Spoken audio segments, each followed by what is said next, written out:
Hey, thanks for stopping by my channel and checking out this video today. This one's going to be a part of my interview question series where we talk about how to strategically answer um, some of the common yet often misunderstood interview questions that are out there that you're likely to see in the course of an average interview. The one we're going to cover today is the age-old interview question, statement, whatever you want to call it. Tell me about yourself.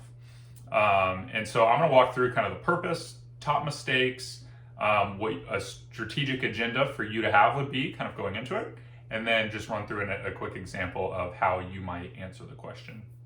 So to start with the purpose, honestly, this is a throwaway question. That's what I call it, a throwaway question from a value standpoint as far as the interview goes and ultimately then making a hiring decision. It's got a little bit of a purpose as far as it's a good opening to just kind of get both parties talking, help build a little bit of rapport there, build some comfort, especially if the interviewer or the candidate might be a little bit nervous going into the interview. But again, from a value, from an impact standpoint, it's not meant to have any value or impact. Keyword there, not meant to, and we'll talk a little bit more about that coming up here, about how that's a great opportunity to stand out in an interview. But ultimately, its purpose, again, just a throwaway question, is what the interviewer is going into this question thinking. So that brings us to what are some of the top mistakes then that candidates make?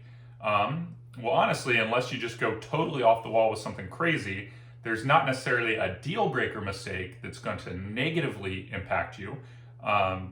Again, other than a crazy answer or just being kind of awkward and not getting off to a good start. But generally, there's not a wrong answer. But the biggest mistake is exactly that most candidates give an equally throwaway answer. They understand that the question's not related to the role. They just kind of give a BS. Usually I'll see it on one of two sides. And this will also be important to remember because we're going to kind of bridge this gap in a minute here. But either you'll see the kind of professional but like superficial suck up type of answers, kind of what I think of it, not to be mean, but like I'm hardworking, I'm a people person, I'm an overachiever, like those kinds of things tied into the tell me about yourself, which again, those are great things to be, I guess, but they don't offer any value when they're just empty adjectives like that. Or on the other end, you'll see the like too personal but still again superficial, so not really providing value, like I like to hang out with my family. I like to play with my dog, like things like that. They're like, great, cool, okay, I guess both parties got each other talking, but don't add any value to the interview. So those are kind of the two. Again, the professional but superficial kind of suck up thing, and then the too personal but also still superficial, so neither one adding value. So that brings us to what your agenda strategically should be, because again, these are huge. So if you think about an interview where maybe a lot of behavioral questions or a lot of skills-based questions are asked, at the interview stage, all the candidates there are good. They're qualified based on the resume and stuff like that. So a lot of them may have good answers to all of the detailed questions. Sometimes it's literally the throwaway questions. It's literally the opportunities where nothing is expected, that if you can flip that on its heels and make a good impression, those are sometimes the biggest opportunities to stand out, considering that you're interviewing against other candidates as qualified as you are. So that said, for a savvy candidate, a question like this is the prime opportunity to assert your own agenda, even though the interviewer didn't go into the question with any expectations in mind. So what I mean by that is skip the empty adjectives, skip the superficial stuff, and play it strategically. And the way you do that is kind of bridging those two categories that I mentioned, the kind of professional side and the personal side, but dumping the superficiality into it, bringing in a little bit of depth. And I think what really bridges those two together is talking about your passion, the most personal side of your professional qualities. So your passion for something kind of related to the professional environment you're going into. Think about it from a hiring manager or an interviewer's perspective. That's every hiring manager's dream, is an employee who's not just punching the clock, but is passionate about their profession and what they're doing beyond just kind of the daily clock punching, get paid stuff that they're doing. And now, again, it's no judgment for me. You're there to get paid, of course. But again, we're thinking about it. If you're trying to be as strategic as you can to impress and get hired, that's what hiring managers love, because that means you're going to be an overachiever. You're going to be kind of adding value to the team and stuff like that. So most other interview questions are likely going to be around kind of experience or behavioral questions or problem solving, things like that. So an X factor like passion is a perfect opportunity here in a question like this to be able to get it out, because you honestly might not have another opportunity to sell yourself in this type of way for another question. So what I mean, and of course this is going to be different for every career field. It's going to be different for every person.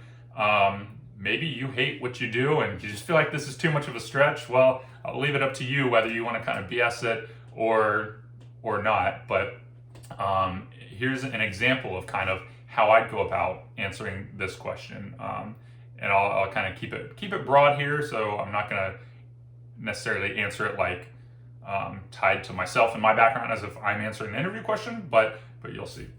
So an interviewer asks, "Tell me about yourself." So I might say something like, in one word, I'd say passionate. And what I mean is I am obsessed with whatever, the career field is.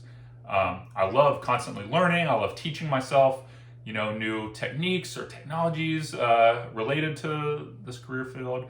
I'm aiming to complete XYZ certifications this year, next year. They've always caught my eye. I thought that would be really fun. I'm involved in XYZ organizations. I enjoy getting out to network with other professionals in whatever these types of ways. I like to seek out opportunities to engage the public, whether that's preparing students or, again, like I mentioned, talking to other professionals in the field. And honestly, when I heard about this opening on your team, I was so excited because it sounded like a great opportunity to apply kind of my professional passion here to come and make an impact in this new environment. So there you go. Obviously that's a little choppy because I'm not answering it with a specific role in mind, but I give that kind of halfway example to show those are the kinds of things that, again, you might not have another opportunity to convey throughout the course of the interview. So anything that kind of exemplifies that passion, that interest level, again, beyond just being a, pay me to do XYZ kind of thing. Anything that's a little bit extra like that is perfect to throw under that professional passion category and answer the question that way. That's how I always answer that type of question. That's something that I go into in some of my other videos. I'm going to make a video kind of explaining what I call your agenda that you should have going into an interview. But the passion piece is something I always, have top of mind to make sure that I get out there and I find a way to push that agenda item somewhere in the interview.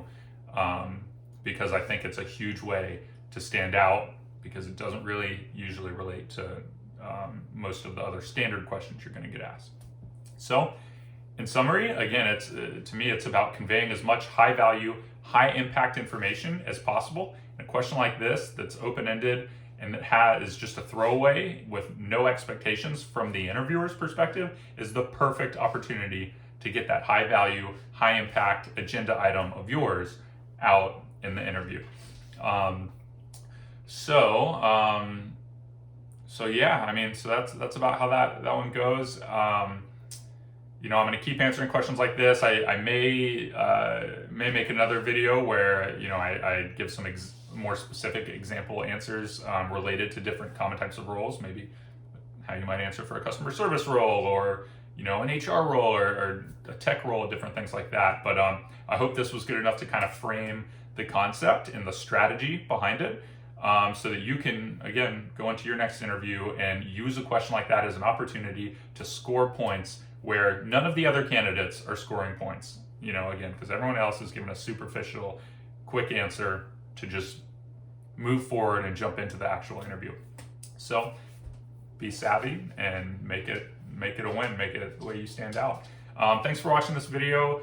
Please check out some of the other videos. I'm going to keep them coming, with different ways to answer interview questions. I'm also going to build out kind of a resume building section and some other topics that I think are useful. But let me know in the comments or via any of the other avenues that that I have out there, kind of what topics you like me to cover, or if there are any specific interview questions you want me to make a video about answering, or just any thoughts that you have. So thanks again, and good luck. Have a good one.